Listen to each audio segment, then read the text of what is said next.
O atual cenário de retirada de direitos dos trabalhadores, aliado ao avanço das tecnologias, tem afetado de forma substancial o exercício do sindicalismo no Brasil. Profissões estão desaparecendo e sendo substituídas por máquinas e inteligência artificial. Novas profissões, por outro lado, estão surgindo e surgirão nos próximos anos. O desafio dos sindicatos está em refletir de forma estratégica sobre como estaremos daqui a 10 anos ou mais. É com essa preocupação que o 9º Conefaz trouxe à Fortaleza um dos maiores economistas do país para debater conosco o tema do terceiro painel, o sindicalismo tem futuro? No papel de mediador, convido ao palco o diretor Carlos Brasil, diretor de organização do Sintaf.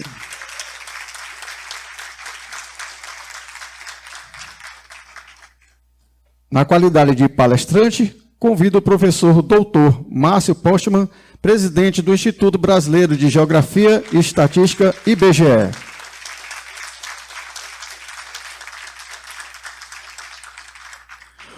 Como debatedor, convido ao palco o senhor Cícero Cavalcante, coordenador do programa Ceará Sem Fome do Governo do Estado do Ceará.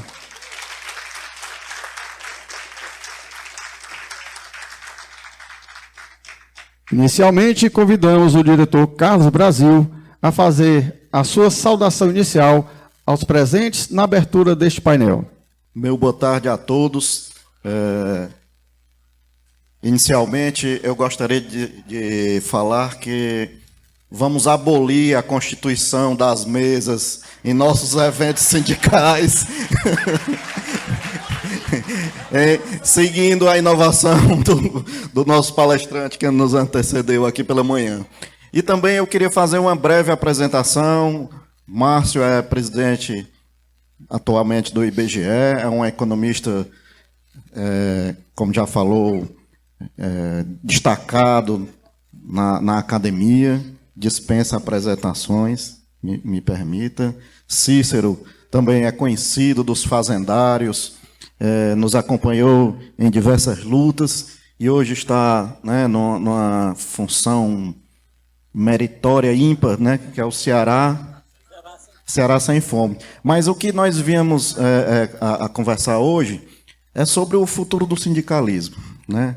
Hoje nós estamos enfrentando alguns desafios por conta do envelhecimento dos nossos filiados. Eu acredito que isso não seja só no Sintaf, né? Especialmente no serviço público, né? Temos enfrentado, no Sintaf ainda não, mas alguns desafios do ponto de vista da sustentabilidade dos sindicatos, quando a última reforma trabalhista, ele aboliu a contribuição sindical. Diga-se de passagem, o Sintaf nunca cobrou, sempre as nossas contribuições são espontâneas. Temos essa questão geracional, né? A quebra do pacto entre as gerações. E aí eu já lanço a pergunta, né? Como fazer sindicato no tempo do Zap Zap sem perder aquela identidade, né? né? Então, como nos reinventarmos e fazer política na época do WhatsApp, né? Como fazermos campanhas na época do Pix, né? E desse imediatismo que contamina todo mundo hoje, né? Então, sem mais delongas, eu passo a palavra aqui para o Márcio e após o Cícero para fazer o debate. Muito obrigado a todos. Por favor, só um minuto. Antes de passar a palavra ao nosso palestrante, gostaria de ressaltar que Márcio Postman é mestre em Ciências Políticas e doutor em Ciência Econômica. Foi professor titular da Unicamp até sua aposentadoria em 2020, onde continua como professor colaborador. Também trabalhou em outras instituições de ensino como pesquisador e consultor. Foi presidente da Fundação Perseu Abramo e do Instituto de Pesquisa Econômica Aplicada, IPEA.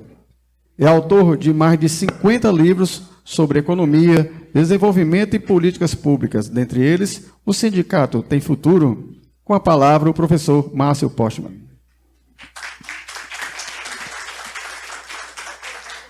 Olá a todas e todos, o nosso abraço fraterno, a cada uma que aceitou o convite, fazer parte desse momento de reflexão e, ao mesmo tempo, de planejamento das próximas ações.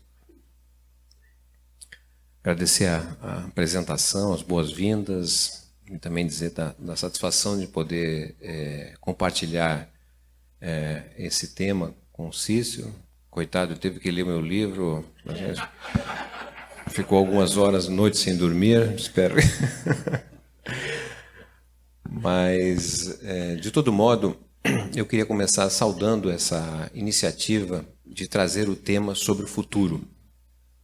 Porque eu até me recordo, isso no século passado, há 40 anos atrás, quando ainda estava saindo da faculdade, que era muito comum naquele momento no Brasil se tratar do futuro, seja sobre qual tema. Muito comum as universidades, bancos, instituições públicas de pesquisas, o próprio sindicalismo se posicionar em relação ao futuro. Não que eu soubesse o que vai ser do futuro, mas se discutia o que será o Brasil lá em 2020. Eu mesmo participei da montagem do CESIT, Centro de Estudos Sindicais e de Economia do Trabalho, isso lá em 1989, e que nós tínhamos uma visão de que o Brasil estaria seguindo uma trajetória de consolidação da industrialização e que isso apontaria para uma formação consolidada da classe trabalhadora e que nos permitiria trazer, internalizar para o Brasil aquilo que havia sido a experiência do sindicalismo europeu, o contrato coletivo de trabalho, por exemplo. O Walter Barelli foi ministro do Trabalho e eu terminei sendo assessor especial justamente quando estava se construindo o Plano Real, em 1994, né? E nós fizemos, me lembro de ter feito, nunca fiz tanto cálculo para saber se a gente podia retirar uma série de itens, por exemplo, INCRA, Sistema S, etc., que oneram o custo do contrato de trabalho, por exemplo, e montar uma regra de contratação coletiva, um tipo de sindicalismo que se almejava lá nos anos 80, no nascimento da CUT. Bom, isso era o projeto que se tinha, tá certo? Mas acontece que essa realidade mudou. Tá certo? Nós não somos mais um país industrial. Nós éramos, nos anos 80, um país cuja indústria respondia pela 6ª posição no mundo. O Brasil produzia e exportava uma série enorme de produtos manufaturados, mais de 2/3 da produção de exportação era manufatura, né? O Brasil produzia computadores. A região metropolitana de Campinas, né, ela arriscava ser uma espécie de Vale do Silício do Brasil. Nós tínhamos centros de produção de tecnologia muito avançados, né? Nós tínhamos Itaú-Tec, uma série de empresas que produziam computadores. Aí teve uma inversão disso, uma inflexão com a eleição do presidente Collor, não é, que passou a dizer que funcionário público como é que era? Marajá, não é isso? E que a produção interna do país era produção de carroças. O pessoal que é jovem nem vai lembrar, mas pode ler que está nos livros, isso aconteceu. E nós sofremos uma inversão. Nós perdemos o rumo da produção industrial, tá certo? E o Estado passou a ser visto como um problema, o centro do problema. O funcionário público, não é, como o Barnabé, o que não faz nada, enfim, não vou aqui gastar o pouco tempo que eu tenho para... Então, nós sofremos uma inflexão. E nós estamos, na verdade, colhendo o que nós plantamos. Porque hoje nós estamos diante de uma divisão internacional do trabalho, ou seja, como se reparte o trabalho no mundo, na era digital, entre países que produzem bens e serviços digitais, e muitos desses países que produzem exportam, não é? E o conjunto de outros países que não produzem bens e serviços digitais e, na maior parte das vezes, são importadores, que é o nosso caso. O Brasil é um país importador de bens e serviços. Celular que estamos aí, computador, todas as novas tecnologias nós dependemos do exterior. Nós não produzimos internamente. E não é só isso que nós não produzimos internamente. Se pegar o complexo da saúde, 95% dos insumos de saúde vem de fora. Nós temos um déficit na balança comercial de manufatura enorme. Né? E o que compensa o Brasil continuar nessa situação é que nós temos uma capacidade de produção e exportação de bens primários. A estrutura produtiva brasileira hoje é uma estrutura primário exportadora. Não é? Então, nós estamos nos apoiando numa realidade já muito antiga do país, desde colônia, não é isso? Mas é ela que gera as condições para que a gente possa ter acesso às novidades. Só que são novidades que nós não produzimos internamente. Não há nada que nos impeça de produzir. Não é? Há interesses, evidentemente. Não é? Então, esta realidade que veio, apesar de reações que ocorreram em diferentes governos, etc., mas é isso que está no horizonte do país. E esta forma com que o Brasil se insere na divisão internacional do trabalho dificulta brutalmente nós gerarmos empregos de qualidade para todos. O que eu quero dizer, de forma simplificada, é se o Brasil não mudar a sua participação na divisão internacional do trabalho, nós ficaremos com os piores empregos possíveis. Certo? Porque o que gera a possibilidade de empregos melhores é você produzir bens e serviços digitais. Certo? Então, esse é um ponto importante. Quer dizer, se o sindicalismo quiser pensar o futuro, ele precisa olhar para onde nós vamos. Tá certo? Porque o emprego, a ocupação, é uma variável determinada pelo nível de atividade econômica, pelo modelo de negócios que predomina. Não é porque o povo tem mais educação que o emprego naturalmente vai acontecer. Não é isso que determina, infelizmente. A não ser para os professores que vão dar aula, mas para o conjunto, o outro não. Ou seja, nós estamos vivendo uma realidade que é desconhecida da história do país. Nós acabamos de fazer um censo demográfico. Não temos o censo dos brasileiros que moram fora do Brasil. O dado que eu vou dizer aqui é um dado que o Ministério das Relações Exteriores faz através dos consulados e embaixadas fora. A estimativa é que nós temos 4,6 milhões de brasileiros morando fora do Brasil. Eu diria assim que é um dado subestimado, porque tem uma parte dos brasileiros, nós não sabemos, que não está regularizado fora do país. Né? Isso significa dizer que nós estamos com alguma coisa em torno de 2,3%, 2,4% da população brasileira vivendo fora. Isso é inédito. O Brasil sempre foi um país que recepcionou. E se nós soubermos quem são esses 4,6 milhões, em grande maioria o perfil é de gente jovem que estudou, se preparou e não tem uma perspectiva de futuro. Tá certo? Então, a questão de como é que nós nos inserimos no mundo, ela é chave ao meu modo de ver. Tá certo? Numa inflexão histórica que nós estamos vivendo. Tá? Bom, mas a partir disso, ou diante disso, não é? O que nós estamos vendo do ponto de vista da questão da atuação sindical? Não é que, de certa maneira, nós estamos diante de algo novo que resulta desta forma de inserção no mercado de trabalho, que é, a meu modo de ver, um deslocamento da antiga relação capital-trabalho para uma relação débito e crédito. O que é relação capital-trabalho? Bom, relação capital-trabalho tem os trabalhadores contratados com direitos que negociam com o outro lado, que é o patrão. Tá certo? Relação capital-trabalho. Né? Um é contratado, o outro contrata. São relações de diferentes posições. Né? Que é a forma com que o sindicato reúne os trabalhadores, aqueles que são contratados, né? Forma uma convergência e sua força vai tratar de quem contrata os trabalhadores. Né? Bom, mas isso está ficando para trás no Brasil. O sonho dos tenentistas, do projeto do tenentismo dos anos 20 e dos anos 30, era, na verdade, transformar ou deslocar uma massa de trabalhadores que viviam no campo, viviam praticamente como sobrantes, para proletários urbanos com direitos, com identidade, com pertencimento. Qual era a identidade e pertencimento desses trabalhadores que sairiam do meio rural, do interior do país, iriam para os centros das regiões metropolitanas? Era uma conversão de trabalhador que não tinha nada, que vivia no campo, para um trabalhador que passa, então, a ter um emprego, ter uma carteira de identidade, que é o direito ao trabalho da carteira de trabalho. Então, a carteira de trabalho lhe dava identidade. Tá certo? E dava a ele pertencimento. Quem é você?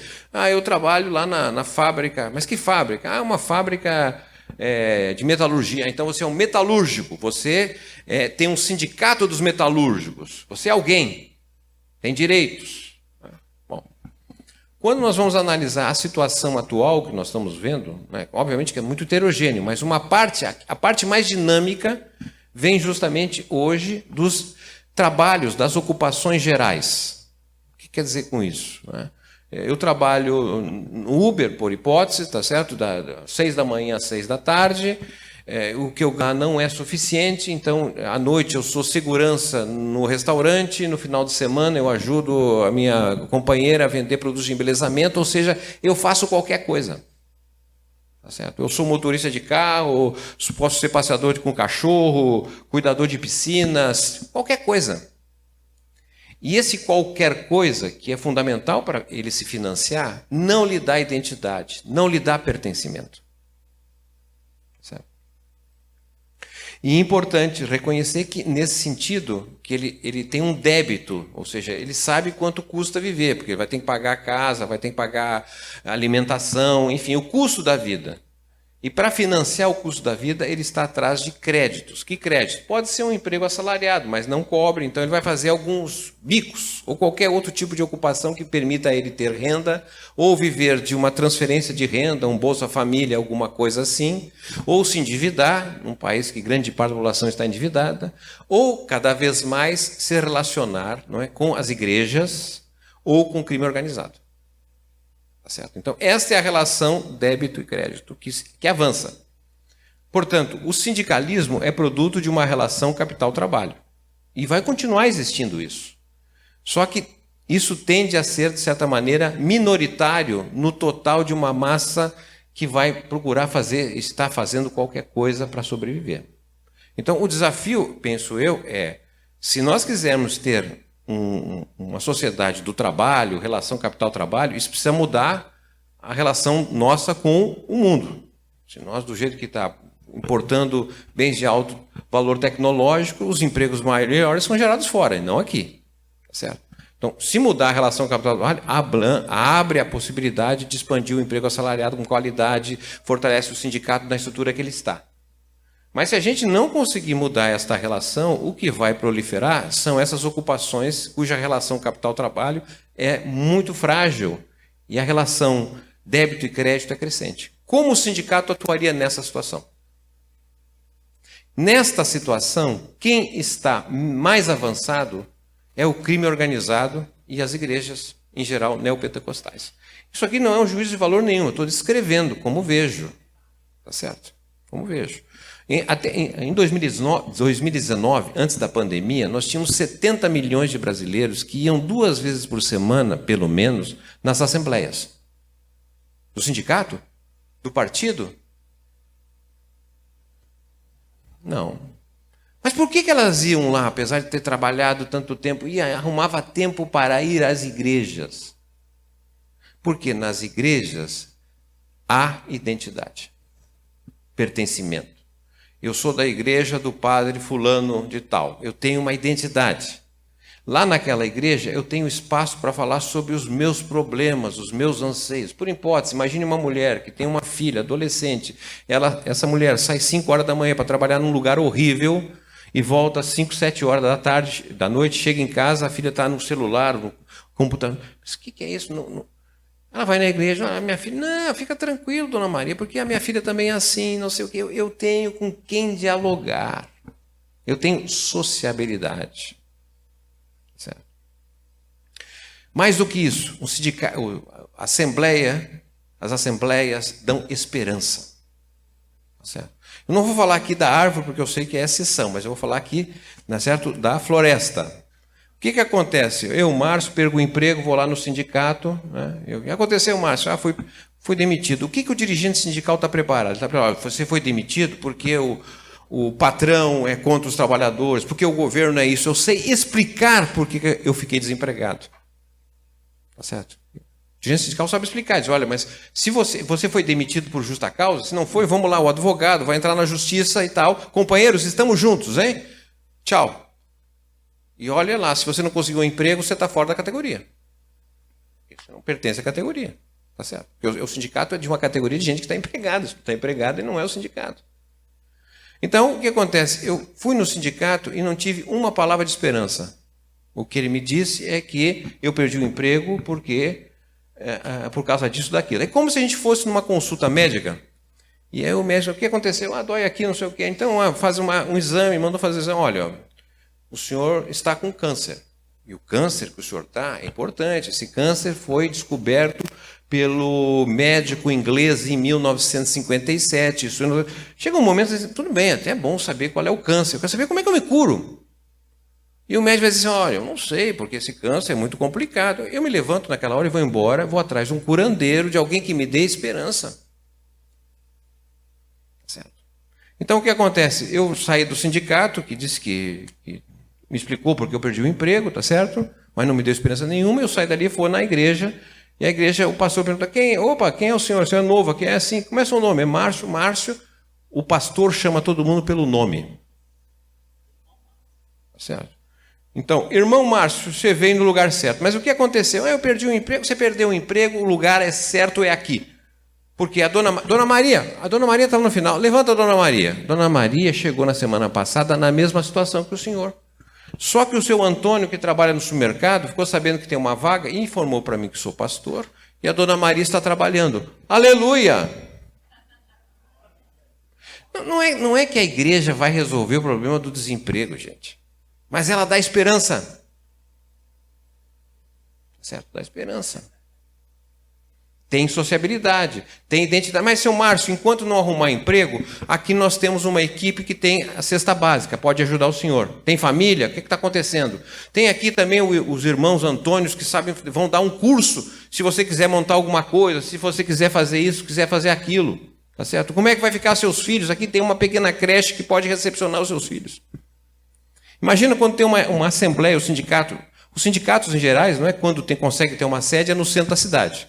Só que a classe trabalhadora, em geral, não mora no centro da cidade, mora na periferia. Né? As igrejas, ao contrário, em geral, não é? Tem as suas localizações aonde? Na periferia. Né? E quando tem um culto, qualquer coisa desse tipo, a pessoa vai lá, tem uma espécie de creche que recepciona as crianças. O sindicato faz a assembleia, companheirada, sábado de manhã, 9 horas, assembleia geral, não sei o quê. Mas sábado eu não trabalho, eu tenho que cuidar dos meus filhos. Tem um lugar que eu posso levar meus filhos para a assembleia? Não, que é isso, companheiro? Tá certo. Então, veja, nem vou agora, porque por causa do tempo aqui, vamos passar para ouvir o Cícero, mas se nós quisermos continuar nesse mundo que está se desenhando, a gente precisa rever o nosso papel. Tá certo? É como dar identidade, como dar pertencimento, solidariedade, não é? Esperança, porque as igrejas avançaram enormemente. O crime organizado tem uma forma de atuação muito mais identificável, aos jovens, sobretudo. A pessoa usa uma arma, é reconhecido, e o crime organizado tem um sistema de solidariedade fantástico. Morreu um membro da nossa equipe, quem vai lá ajudar a enterrar o corpo, ajuda a família. Morreu um membro da nossa equipe, morreu não, foi preso, está lá na cidade X, no presídio Y. Quem é que vai dar cobertura à família visitar o cidadão? Quem vai pagar a família durante um tempo que não vai ter a renda por conta dessa situação que está preso? O crime organizado trabalha com o futuro. Qual futuro? Eles, em geral, escolhem jovens, entre eles, e patrocinam ele fazer faculdade de Direito. Pagam a faculdade de Direito, pagam para fazer o cursinho do AIB, pagam para se preparar para entrar no Poder Judiciário, para poder entrar no emprego público. Eles têm estratégia, assim como as igrejas. As igrejas trabalham com o futuro, elas têm base parlamentar, elas têm bancos, têm jornais, certo? Trabalham com o futuro. Né? Então, a questão que me parece necessária a olhar se o sindicalismo tem futuro, é claro que o sindicalismo tem futuro, mas resta saber que sindicalismo. Tá certo? Nós podemos ter um sindicalismo que vem do passado e tem futuro, evidentemente, se mudar a estrutura produtiva. Se nós passarmos a produzir internamente o que vem de fora. Tá certo? Numa sociedade em que as relações não são mais face-to-face, diretas. São relações agora intermediadas, tá certo, pelas redes sociais.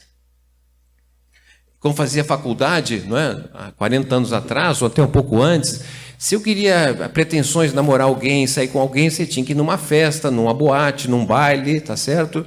E a gente muito moço, aquele nervosismo para tirar a moça para dançar, vai que a moça não queira, não é? Tinha que tomar alguma coisa, e os amigos ficavam tudo olhando, vai que a moça não sai, dá um carão, como é que é? Ou seja, tinha ali um contexto, tá certo? Como é que é hoje? Assim? Parece que tem alguns outros regras, tá certo? Em que é feita pelo celular. Tá certo? O sindicato é para ter acesso aos dados da categoria, né? Saber se é homem, se é mulher, que idade tem, o que faz da vida, não sei o que, não sei o que. Uma dificuldade, tem que fazer uma pesquisa e tal. No entanto, nós todos, a categoria, todos nós aqui, colocamos esses dados gratuitamente. Todo dia, nós estamos alimentando um banco de dados, tá certo? Do Facebook, do Google, do Twitter. Essas instituições têm todas as nossas informações, porque a gente colocou lá, né, quando a gente entrou no Gmail, quando entrou no Facebook, a gente disse aceita, né? A gente não olhou o que a gente aceita, né? A gente aceita que todas as fotos do Facebook não nos pertencem. Nós aceitamos, tá certo, que os nossos e-mails que a gente transfere, os correios eletrônicos, todos eles passam pelo Departamento de Estado dos Estados Unidos. Certo? Então, todos os roteiros que nós fazemos, quando pega um aplicativo de um lugar para outro, eles sabem tudo. Isso virou os números, os dados viraram o quê? Um modelo de negócio. Nós estamos servindo para isso, gratuitamente. Certo? Então, é uma sociedade diferente. Como é que nós vamos nos relacionar com essa sociedade? Não é que o emprego, o trabalho vai desaparecer, isso continua sendo central na nossa vida, mas ele mudou a natureza. Certo? Não há resposta pronta. Até se houvesse, seria mais fácil. Essa resposta virá justamente da reflexão, do entendimento do momento que estamos vivendo e as oportunidades que abrem. É um contexto diferente que eu acho que o sindicato faz muito bem em refletir sobre isso. Obrigado.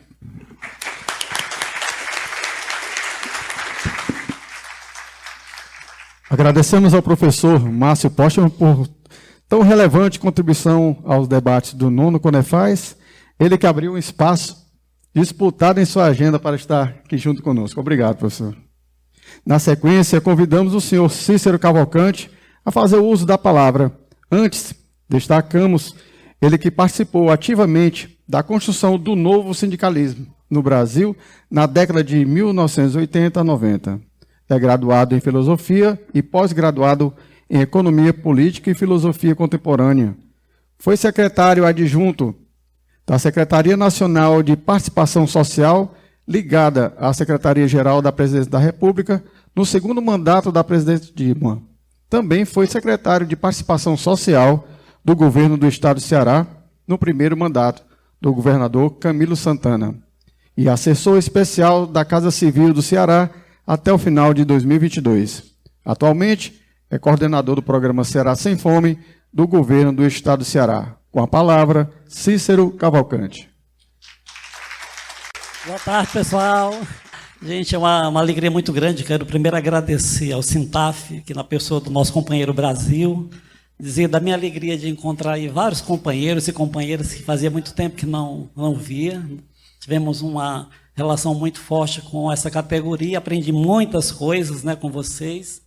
Rodamos o país afora, né, Nilson? Num período muito interessante da nossa luta sindical aqui no Ceará.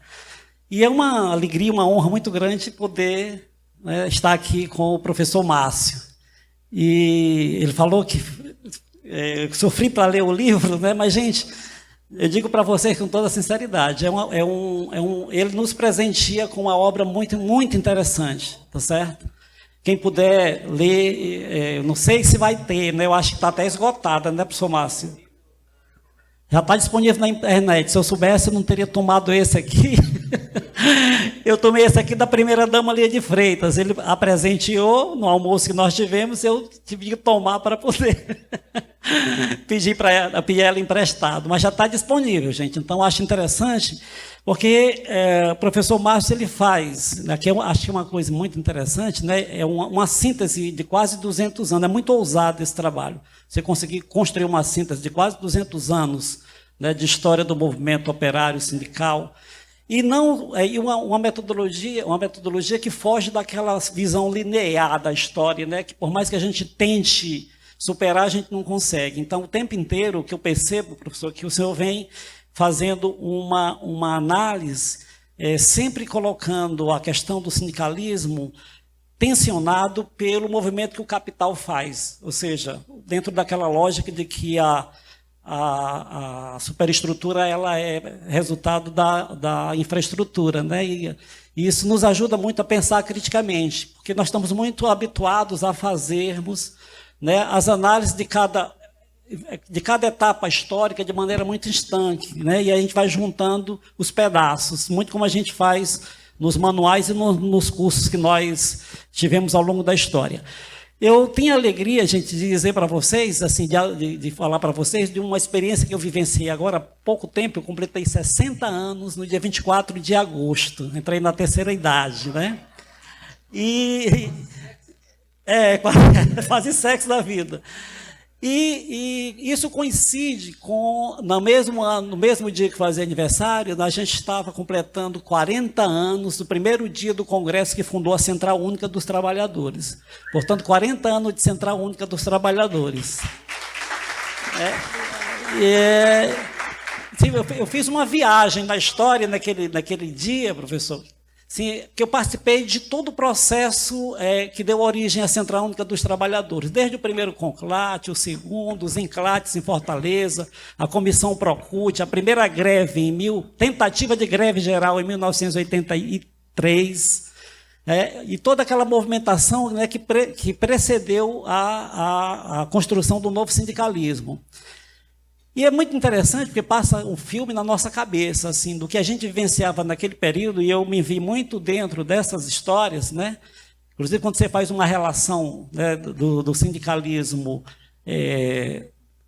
da década de 80, 90, né, com o sindicalismo em períodos da democracia, né, de 45 a 64, né, digamos, né, quando surge, por exemplo, o movimento sindical, o novo sindicalismo, ele surge a partir de uma crítica muito profunda ao que era chamado de sindicalismo de cúpula, né? Que foi todo aquele que vigorou durante o período que antecedeu a ditadura militar. Só que era uma crítica muito contundente, né? Mas aí é onde o que nos ajuda a não pensar de forma linear ou de forma superficial. A vontade de fazer diferente, né? Ou seja, a proposta de uma central que rompesse com a estrutura corporativa, né, com a estrutura sindical corporativa e com todo aquele processo que, de certa maneira, moldava o sindicalismo burocrático. Né? Nós não conseguimos, né, romper com aquilo, pelo contrário, nós construímos todas as lutas, por mais importantes que elas foram, nós temos um legado importante nas décadas de 80, 90, mas não conseguimos romper com a estrutura sindical que vinha desde 1930, né, o sindicalismo corporativo. E aí, assim, a história não trabalha com a culpabilidade dos sujeitos, né? Porque aí a gente acaba numa avaliação histórica dizendo que houve capitulação, houve isso ou aquilo. Prefiro pensar, né, de forma dialética, né, com base nas contradições da realidade, né, dentro daquela máxima do marxismo de que o ser humano faz a história, mas a faz sob determinadas circunstâncias. Não é qualquer história que a gente faz, né? E isso é muito interessante. Esse livro, ele traz essa reflexão. Ele faz sob determinadas circunstâncias, dentro de um movimento das forças produtivas, do capital, dos interesses que se impõem. Né? Então, nós estamos vivenciando uma realidade, e esse quadro que é pena que a gente teve pouco tempo, ele vai ter que sair, então ele foi muito breve na exposição, mas há uma riqueza muito grande na sua exposição do livro, né, porque faz a gente fazer essa movimentação para fora né, de frente para trás, né, olhando essas contradições em cada período e levantando o que é principal, né, que é tentar identificar o sujeito histórico, né, que ele chama de sujeito social, né, em cada momento dessa história. Mesmo levando em consideração as mais diversas rupturas, né, de cada momento e as buscas de inovações, que aí é a grande questão que se coloca hoje, que ele coloca hoje, né? Ou seja, o sindicato ele tem futuro, e aí eu acho interessante que no livro ele fala, se pensarmos o sindicato como autossuficiente, como autodeterminação e tal, talvez não, ele esteja fadado a... Mas tem que pensar ele como algo que é condicionado e que pode condicionar dentro dessa visão mais dialética da realidade, onde a gente não tenha medo de inovar e fazer as apostas, né, a partir, claro, que não é simplesmente, né, querer e poder fazer. Tem uma situação que se impõe e sobre a qual nós precisamos atuar, né? Existe uma realidade que se impõe, isso sempre foi muito comum dentro do sindicalismo. Eu tive uma experiência muito grande nos movimentos sindicais e sociais, eu fui um dos primeiros coordenadores da Pastoral Operária Nacional, junto com um camarada chamado Valdemar Rossi e Gilberto Carvalho. E a gente fez um aprendizado muito grande, saindo daquela experiência da década de 70, início da década de 80, né, a busca, né, do novo sindicalismo. E o que o professor Márcio fala para a gente, ela assim, não tem novidades. A princípio, se a gente pensar bem, já está com muito tempo que a gente vem com essas interrogações, pelo menos no início da década de 90 para cá. O problema é que as mudanças são tão rápidas que os problemas, que antes de resolver os problemas novos, né, eles já envelhecem, outros já se impõem. Ou seja, nós vemos uma velocidade tão grande que a gente não consegue superar uma situação e outra já se impõe.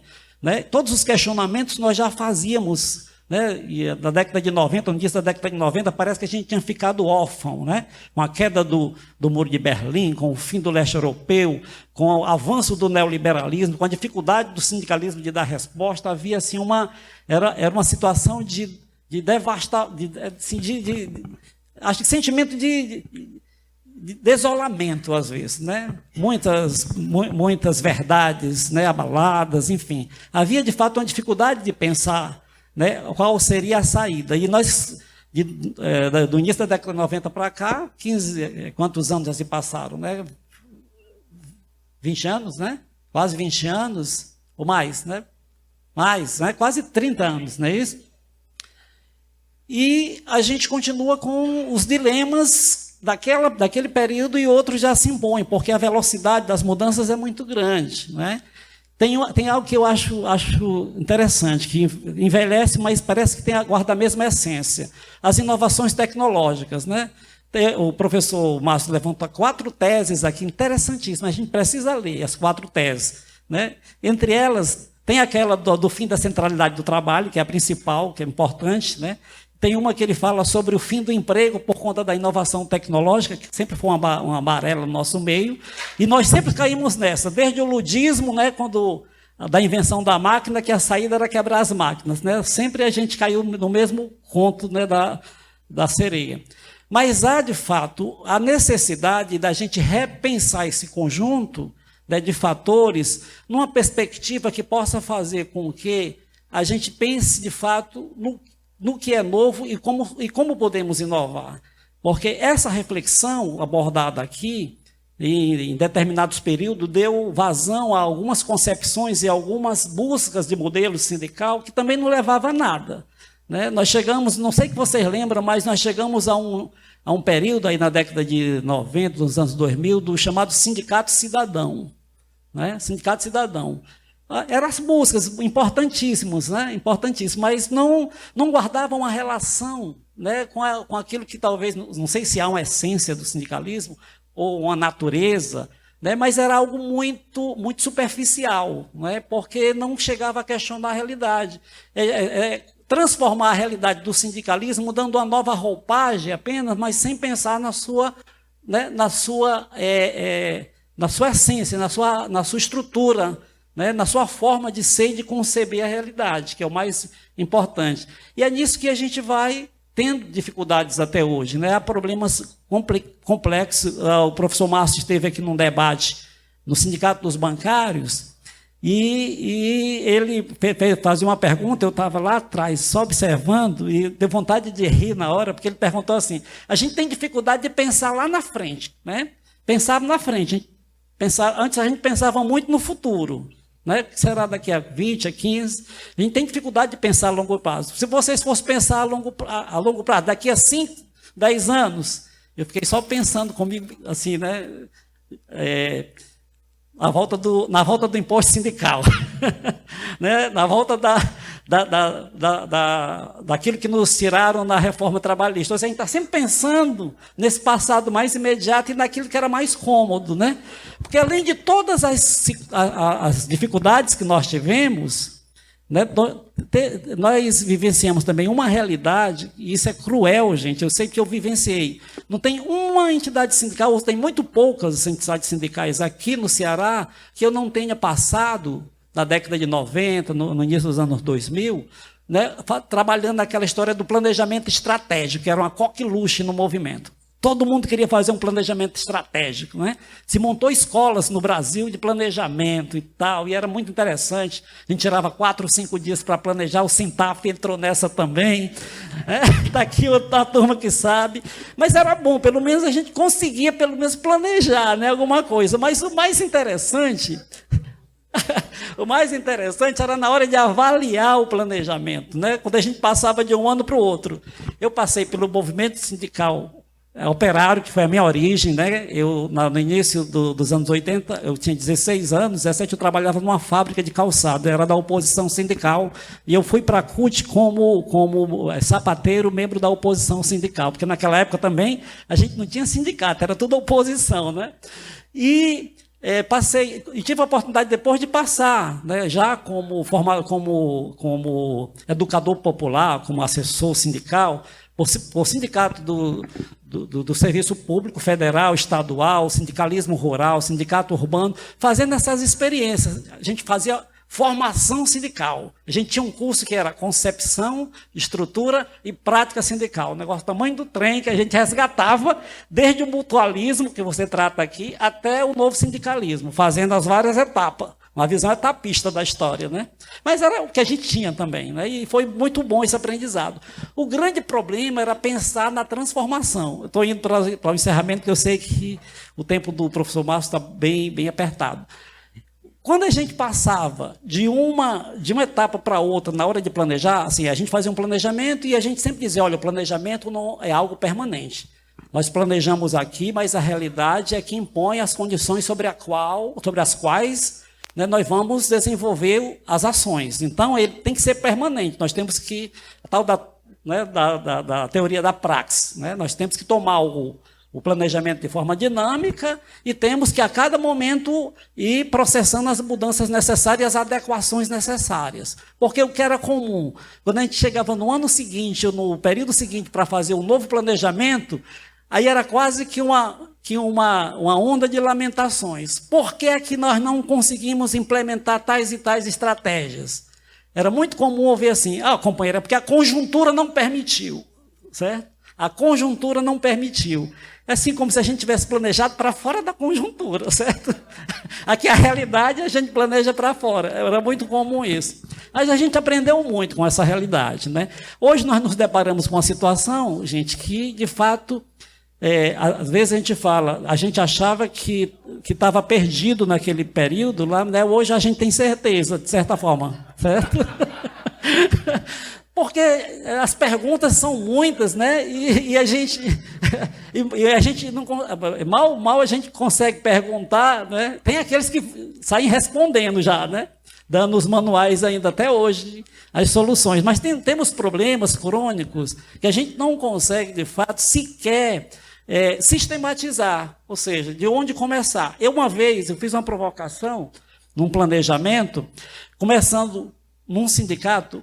Gente, vamos sair da mesmice, em vez de sair dos problemas e tal, vamos ser direto. Qual seria, nesse planejamento, a coisa mais nova, uma inovação, algo novo que a gente acha que seria fundamental para a gente atingir, para a gente conseguir se aproximar da base sindical? Gente, que pergunta difícil essa, porque não sai. Todas as vezes, sabe, a gente tem dificuldade de pensar fora dessa caixa. Né? Daí, né, essa provocação do professor Márcio, ela é muito importante, porque essas comparações, inclusive, professor, nós temos uma dificuldade. Eu trabalho hoje com o projeto Será Sem Fome, mas há muito tempo que eu retornei à periferia de Fortaleza, porque a gente se afasta também. Né? E onde a nossa cabeça também funciona muito, né, tem uma relação muito grande com de onde os nossos pés pisam, né? Também tem essa relação. Embora isso não seja uma coisa automática, né? Mas ajuda muito a cabeça, e eu voltei muito à realidade da periferia de Fortaleza. Né? E é uma realidade dramática, gente. Nós temos em Fortaleza algo em torno de 840 favelas. Antes elas eram mais expostas, hoje elas são mais invisíveis. Né? Nós crescemos no desenvolvimento urbano, da mobilidade, mas nós temos essa realidade. Né? E nós tem comunidade, Márcio, aqui, uma comunidade como o Conjunto Maria Tomásia, conjunto pequeno, lá deve ter umas 3 mil habitantes. Nós temos 20 e tantas igrejinhas. Tá? Cada esquina você monta uma igreja. Para concluir, e para ratificar essa fala do professor Márcio, né, em relação às igrejas e o crime, tem um companheiro que uma vez nos disse, fazendo uma comparação, né, do movimento social da esquerda com as igrejas e o crime organizado. Ele falou o seguinte: a igreja tem um discurso, tem uma bandeira, tem um hino. O movimento organizado ele tem um discurso, uma bandeira, um hino. Nós, do movimento social, nós também temos um discurso, uma bandeira e um hino. Mas eles têm uma coisa que nós não temos. É a capacidade de construir essa relação de pertencimento. E é forte isso, porque é verdade. Isso que o professor Márcio fala é muito forte. A pessoa, às vezes, ninguém dá nada, né? Ele chega na igreja cheio de problema, muitas vezes até vencido pelo alcoolismo, pela apatia. Logo mais ele se torna, se ele é o José, a partir dali ele vai ser o irmão José. Né? Já tem uma identidade, ele já começa ali a ter toda uma relação um pouco mais, ele está já com um terninho, um pouco mais ele já está ali, né?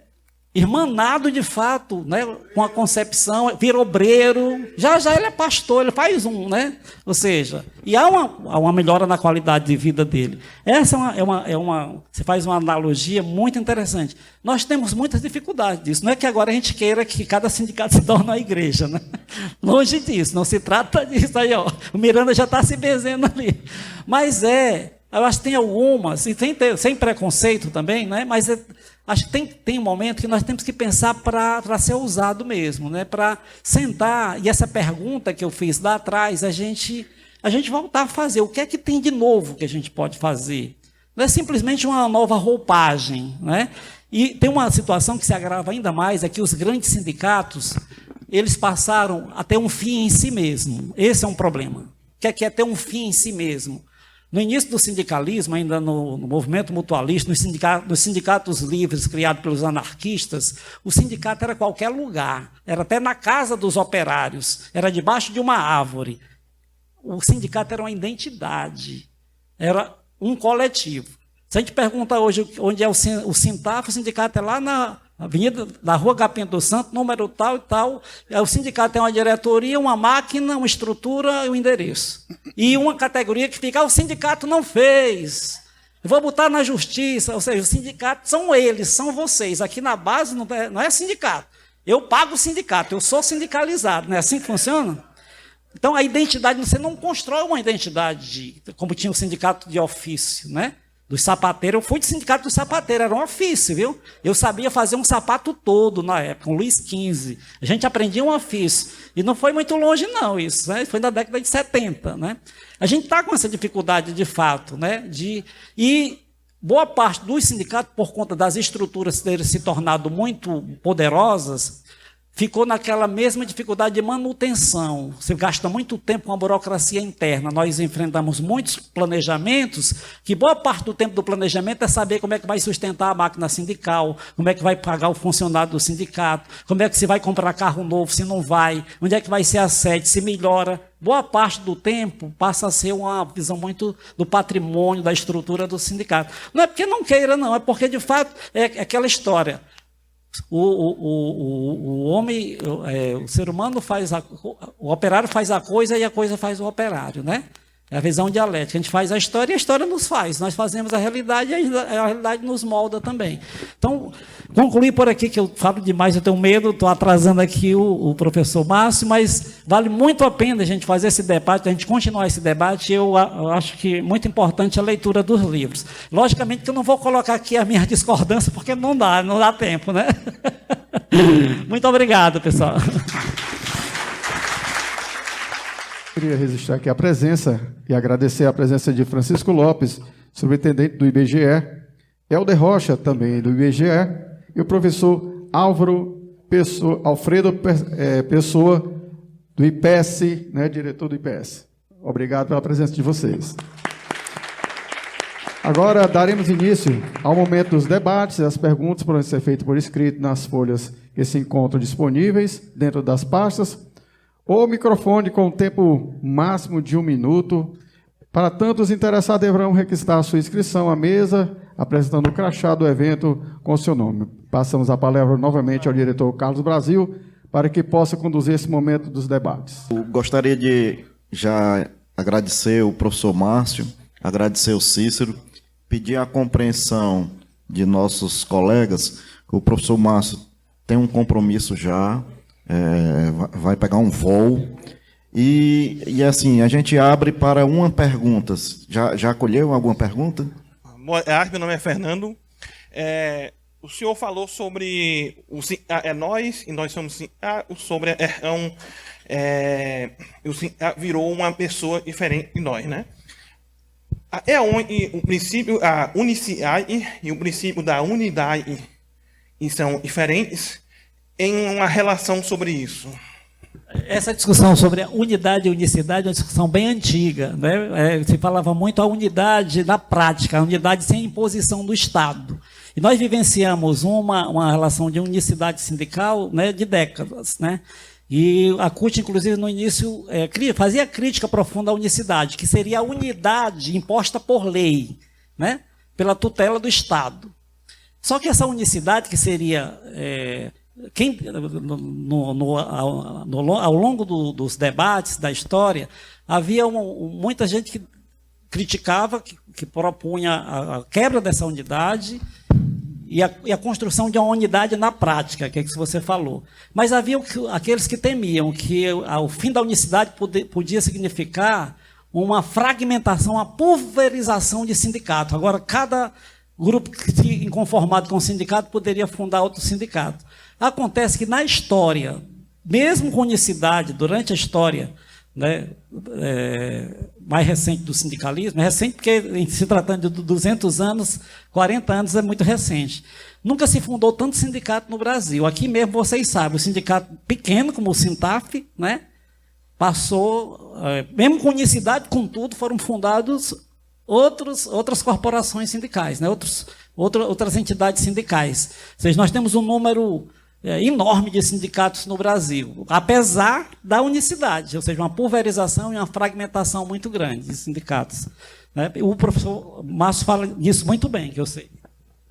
Então, essa é a contradição. A unicidade imposta por legislação nos possibilitou ter cerca de 11 mil sindicatos trabalhadores, né?